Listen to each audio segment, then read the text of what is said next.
እኔ ነኝ ተከራይቼ የምኖረው? አዎ እንዴ መችስ ጎዳና አይወድቁ። የእናትና የእህትህን ገመና አንተ ሸፈንክ። እሺ ታዲያ ለአንተስ ማን ነው የሚያስበው? ማን ያስብልህ? ማን ያስብልኝ? ፈጣሪ ከራሳቸው ውጪ ማሰብ የማይችሉ ራስ ወዳድ ቤተሰብ ነው የሰጠኝ። አዎ ልጄ መጥፎ ነገር አድርገህ ችግር ውስጥ እንዳትገባብኝ ስለፈለግኩ ነው።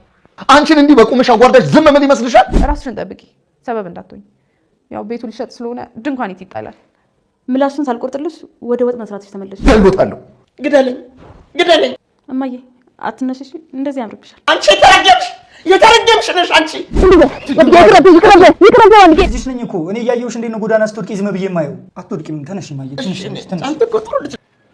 ዞር በይ ለእናትህ አታስብም? ዞር በይ፣ አይመለከትሽም። ዞር በይልኝ። አሰብኩ ከአንድም 100 ጊዜ አሰብኩ፣ ግን ቁጭ ብዬ ማሰቤ ምንም የፈየደልኝ ነገር የለም። የእናቴን ክብር ሊያስመልስልኝ አልቻለም። ከዚህ በላይ ቁጭ ብዬ ምንድን ነው ማሰበው? ጆዲ ታበደችና አንተም አብረህ ማበድ አለብህ እንዴ? ምን ላድርግሽ? ንገሪኝ፣ ምን ላድርግ? መፍትሄው ምንድን ነው? ምን ማድረግ እንዳለብን ረጋ ብለን እናስብ። ከዛ የሆነ መፍትሄ ማግኘት እንችላለን። ሰምኛለሽ? ከዛሬ በኋላ መፍትሄ የሚባል ነገር የለም እዚህ ቤት። እጄን አጣጥፌ አልቀመጥም። በማይመለከትሽ ውስጥ አትግቢ። አሁን ዞር በይ።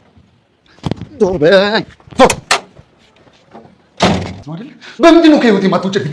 ምን ባደርግሽ ነው የምትተይኝ? ምን ባደርግሽ ነው የምትተይኝ? የወዲት ወንድሟን እኔ መልካም ሰው ነኝ ወይስ መጥፎ ሰው በማለት ጥያቄ ያቀረበች። አስቻለውም እስኪ ራስሽን ልጠይቅሽ፣ አንቺ መልካም ሰው ነሽ ወይስ መጥፎ ሰው ነሽ? ለባልሽ እናት መጥፎ የምታስቢ ነሽ ወይስ መልካም ነገር የምታስቢ? ከአንደበትሽ የተቀደሰ ቃል ወይስ የረከሰ ቃል የሚወጣው? እስኪ መልሽልኝ የሚል መልስ መለሰ። አንደበትሽስ ከውሸት ውጭ መናገር የሚችል አንደበት አለሽ? እስኪ መልሽልኝ። የግድያ ሙከራ አድርገሽ ብዙ ስታሰቃያቸው ቆዩ እናት፣ አሁን ደግሞ መንገድ ላይ ጠብቀሽ ልደበድቢያቸው ነበር። ምን አይነት ሕሊና ነው ያለሽ? በማለት እህቱን ወቀሰ። ይህ እናቱን መንገድ ላይ ጠብቃ ድጋሚ እንዳዋረደችው ሲሰማ እሱ አሁንም ያዙ ይልቀቁኝ፣ እሷን ይህን ሁሉ ከመሰማ የእሷን ግድያት እስር ቤት ብገባ አመርጣለሁ። አሁን ምንም ነገር አትከልክሉኝ። አለምዬ ደግሞ በፍጹም አትወጣም በማለት በር ላይ በር ዘግታለች። ሰላም ጤና ይስጥልኝ ውድና የተከበራችሁ በመላው ዓለም ያላችሁ ኢትዮጵያና ኤርትራውያን ናችሁ። እግዚአብሔር ይመስገን ደህና ነኝ። የእናት ክፍል ድራማ ክፍል 42ን አብረን እናያለን። የባለፈው ክፍል ዘና ወርቄ ጌታ ሆይ አጋቴ እንድፋልኝ፣ እሱ ካለ እኔ ቤቴን ላጣ ነው፣ ቤቴን አጥቼ ተቀባሪ የምኖረዋ ወርቄ ዛሬ ሜዳ ላይ ሊወድቅ ነው እያሉ ሲሉ አለም ፀሐይ አባዬ እግዚአብሔር እኮ እርግማንን እንደ ስለት አይቀበልም። ለምን ይልቁ እንደዚህ ከሚራገሙ መንገዶትን የጨለማውን ብርሃን እንዳደረገሉት ለምን አይጸልዩም ትል ነበር። ወርቅም የምን ብርሃን ነው የምታወሪው? አንቺ ብርሃን ይታይሻል ወይ? ለእኔ ግን ምንም ብርሃን አይታየኝ ይሉ ነበር። በልብዎት እምነት ይኖረዎት ዛሬ ጨለማ የሚመስሎት ነገር ነገ ብርሃን ሆኖ ይመጣል። ወርቅም መልካም ነገር ስለተናገርሽ ደሞዝ ይጨመርልኛል ብለሽ አስበሽ ከሆነ እንዳታስብ ይሉ ነበር። እንደሱ አስቤ ሳይሆን አብረን በልተናል፣ አብረን ጠጥተናል እና ክፉ ነገር እንድደርስ ቦታ አልፈልግም ትል ነበረ ፀሐይ። አብረን በላን፣ አብረን ጠጣን፣ ትራፊ ነው ስትበይ ኖርሽው ይሉ ነበር ወይዘሮ ወርቄ። ባለፈው ክፍል ያለቀው ቪዲዮ እዚህ ላይ ነበረ። ቀጣዩን ክፍል አብረን የወንደሰን እናት ከወዲት ጋር ከተለያዩ በኋላ መንገድ ላይ ጠብቃ በስድብ አዋርዳቸው ነበር እና ይቺ ክብረ ቢስ መንገድ ላይ ጠብቃ ሰደበችው ነበረ አለም። የወንደሰን እናትም ምን መሳደብ ብቻ የኔ ልጅ በጣም ነው እንጂ የተሳቀቁት፣ እንደውም ካሁን መታችን ብዬ ስሳቀቅ ነበር ሲሉ አለም እጅግ በጣም ታዝናለች። እማዬ እኔ ልሳቀቅልዎት የኔ ምስኪን እናት ትል ነበር አለም። ከሁሉ ነገር በኋላ ይህን ያክል ትደፍራለች ብዬ አልጠበቅኩም ነበር ትል ነበር አለም። ዛሬ የተሳደበች ነገስ ደግሞ መንገድ ላይ ጠብቃ ብትደበድበውትስ ምን ማድረግ አለብን ትል ነበር አለም። ወይዘሮ ወርቄም ፀሐይን ትራፊን እኮ እየበላሽ ነው የኖርሽው ሲሏት፣ ፀሐይ ደግሞ የእርስዎ ትራፊ መብላት እኮ ለእኔ ዓላማዬን አሳክቶልኛል፣ አጠንክሮኛል። ሞትም ደግሞ አጠንክሮኝ ከፈጣሪ ጋር እንድገናኝ አድርጎኛል። የእርስዎ ስድብ ወደ ፈጣሪ እንድጸልይ እንድንበረከክ አድርጎኛል። ሲሰርጉኝ እኔ ወደ ፈጣሪ ሂድ ስንበረከክ ከፈጣሪ ጋር አቀራርቦኛል። ስለዚህ አመሰግናለሁ ትል ነበረ ፀሐይ። ወርቄም ስድብ እንዴት ያጠነክራል ይሉ ነበረ። እርስዎ ሲሰርጉኝ እኔ በቀላሉ የማልሰበር ጠንካራ ሴት አድርጎኛል። ወደ አምላኬ በጣም አቀራርቦኛል። አምላኬ ደግሞ አይዞሽ ትንሽ ቀን ነው በእኔ እምነት ይኖርሽ እያለ እንድጽናና እንድረጋጋ አድርጎኛል ትል ነበረ ፀሐይ። ወርቄም ፀሐይን ሲያዳምጡ ከቆዩ በኋላ ደግሞ ምናችን ያውቃለሁ አልሽ ይሉ ነበር። ማን ስለሆንሽ ነው? ፀሐይም ሰራተኛዎት መሆኔን አውቃለሁ፣ በመቅረውት ምን ችግር አለ ትል ነበረ። እንኳን አንቺን ማንም ሰው እንድመክረኝ አልፈልግም እኔ ወርቄ ይሉ ነበር ወይዘሮ ወርቄ። እኔ ልረዳዎት የሚችል ነገር ካለ በሀሳብ እንኳን ብዬ ነው ብላ ደህና ዋሉ ብላ ከጠገባቸው ዞር ስትል ለምን ትሄጃለሽ? እኔ እኮ ምላሴ ነው እንጂ ሰውነቴ ጠቅላላ ሞቷል፣ አጠገቤ አትራቂ ይሉ ነበር ወይዘሮ ወርቄ። አለምም ለወንደሰን እናት ይህች አረመኔ ካሁን በኋላ እኮ እንደ ልቦት ላይ እንቀሳቀሱ ነው፣ ብትገድሉት ማን ያለህ ሊባል ነው በማለት ይህን ስታወራ ወንደሰን ከውጭ ወደ ቤት ይገባል። ወንደሰንም ደግሞ ማነው እማዬ መግደል የፈለገው ነበረ። እማዬ ማነው ንገሪኝ። ምስኪን ወንደሰን እናት ማንም አይደለም፣ በፍጹም ማንም ሊገለኝ አልሞከረም ይሉ ነበር። ለጭራሽ ሰምቻለሁ ስታወሩ እንዳትዋሺ ንገሪኝ። የወንደሰን እናት ማንም ሊገለኝ አልሞከረም እያሉ ቢሸፋፈኑም አለም ግን የወዲት መንገድ ላይ ጠብቃ ስታባቸው ሰርባቸው ነው የሄደችው። ፀሐይም ወይዘሮ ወርቄን ተከራይተው መኖር ይችላሉ እኮ ለምንድን ነው ይሄን ሁሉ የሚያስቡት? ለምን ራስዎትን በቃ እንደዚህ ይጥላሉ? በምትላቸው ሰዓት እኔማ ጭቃ ቤት ውስጥ መኖር አልችልም ይሉ ነበር። ታዲያ እንግዳውስ በቤት መኖር ይችላሉ በምትላቸው ሰዓት የት ነው ግን በቤት የምኖረው በምን አቅሜ ሲሉ መቅደና አሁን ምንም አይነት ገቢ ስለሌለዎት ስለዚህ መቅደና ነው የሚገባዎት። እዛ ሂደው ጎዳና ላይ ከሚወድቁ እርዱኝ ቢሏቸው እዛ መኖር ይችላሉ። ወርቄም እኮ እኔ ነኝ መቅደና የሚሄደው እኔ ነኝ በእርዳታ የምኖረው እንግዳውስ ጎዳና ከሚወድቁ ይሻለዎታል ብዬ ነው። ጭቃ ቤትም አልፈልግም አሉ። ስለዚህ የግንብ ቤት ከፈለጉ መቅደና ይሻላል ብዬ ነው። ወርቄም እንዴት ትልቅ ሰው ትኛለሽ? እኔ አሁን አንድ ጥርስ ያወለቀ እመስላለሁ እንዴ? አንቺ አመዳም ሄዳለች ከአጠገቤ ጥፊ ይሉ ነበረ ምላሳቸው መልካም ነገር የማያወጣው ወይዘሮ ወርቄ። ወንዬም ይችለን ቦጫ መንገድ ላይ አስፈራርታሽ ሄደች። አንቺ ደግሞ እኔን ደበቅሽኝ ነበረ። አንተ እኮ አደጋ ውስጥ እንዳትገባ ብዬ ነው የኔ ልጅ። አንተ እሷን አንድ ነገር አደረግክ ማለት እኔ አንተን አጣሁ ማለት ነው። እናቴ ታዲያ አንቺን እንደዚህ በቁምሽ አዋርዳሽ አሁን ደግሞ ያለፈው አልበቃት ብሎ እንደዚህ ስታደርግ እጅን አጥፌ ቁጭ ትፈልጊያለሽ? እናቴ አትፍሪ። አዎ ችግር ውስጥ እንድገባብሽ አትፈልጊም። ነገር ግን እኔ ችግር ውስጥ አልገባም። ለእነሱ ግን ችግር ሆንባቸዋለሁ። በእኛ ላይ ያን ሁሉ ተንኮል ሲሰሩ የነበሩ ሰዎችን ለእነሱ ችግር መሆን አለብኝ። ወይዘሮ ወርቄም እያሉ ጮሁ ነበረ። የወርዲ እናቴ አክስቴ አትጩሂ፣ ለምንድን ነው አባዬ ትል ነበረ። ተይኝ እባክሽን ልጩበት፣ መጪው ህይወቴን በጩኸት ልቀበለው። እዛ ተንከባረሬ ከምኖርበት ቤት ከሶፋ ላይ ወርጄ መሬት ተቀምጬ እኔ ያልጮኩማ ልጩ እያሉ ውታቸውን ያስነኩት ነበር። የወርዲም ረጋ ብለሽ ብታስብ ይሻልሻል፣ በጩኸት ምንም መፍትሄ ልታገኝ አትችይም ትላቸው ነበር። ብዬ ነው ረጋ ብዬ ማሰብ የምችለው። አስበሽዋል? ህይወቴ እኮ እየታየ ነው። የአንቺና የእናትሽ እርግማን ደርሶብኝ ነው። እናንተ ናችሁ ድሃ እንዲሆን የተመኛችሁልኝ። እናንተ ናችሁ ረግማችሁኝ ከላይ ከተንቀባረርኩበት አውርዶ መሬት የጣለኝ ይሉ ነበር ወይዘሮ ወርቄ። የወርድም የኛ እርግማን ሳይሆን የራስሽ ክፋት ነው እዚህ ላይ የጣለሽ ናቸው ነበረ።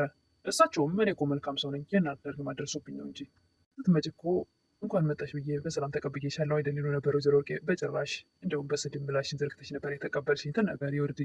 አለም ለፀሐይ ደውላ የወዲት እና እማዬን አግኝታ ስላስፈራራቻቸው እሱም ተበሳጭቶ ወደ እናንተ መጥቷል። አስቻለዋል እንደ እሱ ካለ ደግሞ መጥፎ ነገር ይፈጠራል ትል ነበረ። ለው ከነጋ የለም ትል ነበረ ፀሐይ። የወዲት እናትም ወይዘሮ ወርቄ ተንበርክከው ባዶ ሜዳ ላይ መቼ ናሰብኩት ነበር ወይኔ ወርቄ እያለች ስትጮህ ወንደሰን ወደዛ ቤት ይገባል። እንዴት ነው ያለችው? አይ አልነግርም የሚሉኝ ከሆነ እርስዎን ጨርሰውታል ይል ነበር ወንደሰን። ወይዘሮ ወርቄም እንደውም ብትገለኝ ይሻለኛል ከዚህ ኑሮ ከላይ ወደ ታች ወርጄ ሜዳ ላይ ተቀምጫለሁ እና እንደውም እርግማን ሳይሆን ምርቃት ይሆናል አንተ ብትገለኝ ይሉ ነበር። ያለችበትን ይናገሩ ደግሞ ሰይጣን መረቀ ረገመ ምንም ለውጥ አለው ለእርሶም ለእኔም አይጠቅም የሚል ነበር ወንደሮ። ልክ ግን አልተሳሳትንም። እኔም ልጅም መጥፎ ሰሪና ሰይጣኖች ነን። ስለዚህ በስራ ነው እንደዚህ የተቀጣ ነው። አበጣጠሩን ትተው ልጅ ወቴት እንዳለ ይንገሩኝ። አይ የሚሉ ከሆነ እርስዎን ጨርሰውታለሁ። ለነገሩ መጀመሪያም ያለ ቀድሜ ነው ያለሁት እያለ ወንደሰን ይህ ሰዓት ለእኔ ሞት ረፍት ነው ብትገለኝ ይሻላል ይሉ ነበር ደጋግሞ ወይዘሮ ወርቄ። እዛ መሬት አይንካኝ የሚሉት ከኔ በላይ ማናለ የሚሉት ወይዘሮ ወርቄ አሁን ላይ ተስፋ ቆርጠዋል። ፀሐይም ወንደሰን እጅግ በጣም ተበሳጭቶ ስታዩ መረጋጋት አለብህ ለምን አትረጋጋም ትል ነበር። እንዴት ልረጋጋ? እናቴን ደግሞ ያለፈው አልበቃ ብሏት አሁንም ደግሞ መንገድ ላይ አላስቀመጥ አላስኬድ ብላ እየዛተችባት እንዴት ነው ልረጋጋ የምችለው? ፀሐይም ለምን ክፉ ነገር ታስባለህ? እናቴ እኮ አልሞትም በሕይወት ትል ነበር። እና እንዴት ሞት ነው እንደፈለግሽው? ይህን እኮ በቁሟ ነው የገደሏት እንዳለች ስላለች በሕይወት ስላልሞተች ነው እንዴ በቁሟ ገድለዋታል። ደግሞ ያለፈው ያ ሁሉ ግፍ አልበቃ ብሎ አሁን ደግሞ መንገድ ላይ አላስኬድ ብላ ስታዋርዳት መንገድ ላይ በጠራራ ፀሐይ እንዴት ዝም ልበል? እንዴት ልታገስ ሲል ነበር ወንደሰን። የወዲት አሁንም መንገድ ላይ ጠብቃ የወንደሰን እናትን እሺ ጥቁር ድንጋይ ትላለች ከሚሄዱበት ሳያስቡት ብቅ ትልና ከግንብ ስር ወጥታ ወንደሰንም ምንም ያክል አጣና ይዞ ወዲያውኑ ተከትሎ ሩጫውን። የወንደሰን እናትም ልጃቸውን ወገቡን ንቅ አድርገው ይዘው ልጄ እባክህ ይቅርብህ ወንጀል ውስጥ እንዳትገባ ይሉ ነበረ። የወዲትም ሮጣ ወዲያውኑ ወንደሰንን እናቱን ንቅ አድርገው ስለያዙት የወዲት ታመልጣለች። የተመልሳ ለወንድሟ የወንደሰን እናት እንደተሳደበች ትናገራለች። እንዴት አይነት አንቺ ደፋር ሰው ነሽ! ያን ሁሉ ነገር ካሳለፍሽባቸው በኋላ አሁንም ዛሬም ደግሞ መንገድ ላይ አላስኬድ ትያቸዋለሽ። ምልባቸው ትፈልጋለህ እንዴ? በእሷ ምክንያት እኮ ይህን ሁሉ ውርዴት ውስጥ የገባሁት ትል ነበረ። በሰራሽ በክፋትሽ ለገባሽበት ችግር ደግሞ የእሳቸውን የባልሽን እናት ደግሞ ተጠያቂ ልታደርጊያቸው ይህ የራስሽ ተንኮልና ክፋት ነው ይላት ነበር አስቻለው እህቱን። እኔንም ሁሉን ያለኝን ነገር ያጣሁት በእሷ ምክንያት ነው ነበረ። ትዳርሽ እንድታጭ የባልሽን እናት ምን አደረገች? ራስሽ ከሆነች ትዳርሽ እንድታጭ ለራስሽ ጉድጓድ የቆፈርሽው ነበረባት እሷ ብትሆን ኖሮ ይህ ሁሉ ነገር ባልመጣ ነበር ትል ነበረ። እኮ አንቺ በሰላም እንዴት ኖሪ? የሰው ልጅ ነፍሱ ማጣት ነበረበት። በጣም ጠረመኔ ጨካኝ ሴት ነሽ ይላት ነበረ አስቻለው እህቱን። መሆኑ እኔና አንቺ ከአንድ ማህፀን ነው የወጣ ነው ይል ነበረ። እህቴ ብዬ ስለጠራዎች ደግሞ በጣም ነው ማፍረው ይል ነበር አስቻለው። የወዲትም ወደድክም ጠላህም እህት ነኝ ወንድምነቴ መፋቅ ባልችልም ነገር ግን አንድ ነገር እችላለሁ። አንቺ ከዚህ ቤት እንድትወጪና እንዳትመጪ አደርጋለሁ ይል ነበረ። ይህ ቤት እኮ ያንተ እንደሆነ ሁሉ የኔም ነው። ስለዚህ በፍጹም አይሆንም ትል ነበር የወዲት። ደግሞ ለምንድን ነው አንዳንድ ወንድሞች እኮ እህቶቻቸውን ከክፉ ነገር ይጠብቃሉ? እንዴት ነው አንተ ማጠብቅ ትል ነበረ። አንቺን ከክፉ ነገር ልጠብቅ አልችልም። ራስሽ ክፋቱን የምታመጭ ስለሆንሽ የክፋት ምንጭ ሆነሽ እንዴት ነው ከራስሽ ልጠብቅሽ የምችለው ይል ነበር አስቻለው። ይህን ያክል ክፉ ሰው ነኝ እንዴት ትል ነበር የወዲት። እየጠየቅሽ ነው እንዴ? እስኪ ራስሽን ልጠይቅሽ ከአንደበትሽ የሚወጣው የተቀደሰ ቃል ነው ወይስ የተረገመ? እስኪ ራስሽን ልጠይቅሽ ይላት ነበር ደጋግሞ። ፍቅርነት ነው ወይስ ተንኮል? ልብሽ በክፋት የተሞላ ነው ወይስ በመልካም ነገር? እናት ልንከባከብ ነው ወይስ ላዋርድ ብሎ ነው የሚያስብ ልብሽ? መልስ ስጭኝ ነበር አስቻለው። ለነገሩ አንደበትሽ ከውሸትና ከክፋት ውጭ ምንም ነገር መልካም መናገር አይችልም ይላታል። አስቻለውም እህቱን ይህን ተናግሮ ወደ ውጭ ሲወጣ እየወርድን ያገኛታል። ምን ሆነህ ነው ደግሞ የተፈጠረ ነገር አለው ትል ነበረ። እሱም እና እዚህ ቤት ላይ ይቺ የተረገመች ወዴት እያለች ምን ደግሞ መልካም ነገር አለ ይል ነበረ። እናቱን እኮ የወንድሰንን መንገድ ላይ ጠብቃ አዋረደቻት። ያ ሁሉ አልበቃ ብሎት ደግሞ ሆን ብቻ ሳይሆን ደግሞ ልትደበድባት ሁሉ ነበር የሚባል ነገር ሰማሁ።